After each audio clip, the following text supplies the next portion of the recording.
Qamashaa bareedaa haala kanaan hojjannee geessinee jirra. Hedduu tokko bareeda. Kunoo haala kanaan baay'istanii mana keessatti fayyadamuu ni dandeessanii. Yeroo keessummaan isin dhufus ta'ee yeroo akkanumaan ciree keessaniif ta'ee laaqana keessaniif ta'ee akkasumas yeroo hajamtaniif fayyadamuu ni dandeettu. Salaamtaallee hin daganne. Assalaamu alaikum warahmatullahi wabarakaatuh. Akkam jirtu hordoftoota Siifan Kuks baga nagaan dhuftanii. Kunoo har'amoo qamashaa baay'isnee goonee jirra. Akkaataa itti goonee isiniif hin horaamne dhumarra horaabee viidiyoo jechuudha. Akkaataa itti godhan yoo barbaadan ta'e koomentii irratti naaf barreessaa. Isiniif horaabaa xiqqeesseetiniin jechuudha. Kana baay'isnee goonee nama baay'een goone waan ta'eef sirriitti hin horaamne jechuudha. Yeroo geessinee qofanni horaabee.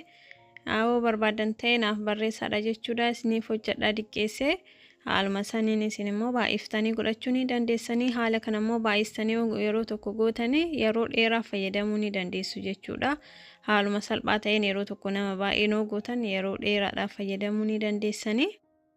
Kunoo asitti immootu nyaata aadaa Oromoo kabraa goona. Isas dhumarra horaabee ofii kiyyaa godhe isa mana keessatti xiqqeesse jechuudha. Gafummaadha. Isas yoo barbaadan koomentii irra naaf barreessaa. Isiniif hojjedha. Yoo kan dagattan ta'e akkasumas warroonni biyya alaa jirtan akka nyaata biyya keessa yaaddan ni beeka. Manuma keessan keessatti haala salphaa ta'een nyaataalee akkanaa hojjettanii nyaachuu ni dandeessu. Hedduus namatti tola. Biyyas nama yaadachiisa. Baay'ee tokko namatti tola. Isas isiniif hojjedha. Akka isiniif hojjedhu barbaadan koomentii irratti naaf barreessaa. Akkasumas gaafii adda addaa qabaattan koomentii godhaa. Assalaamu alaikum.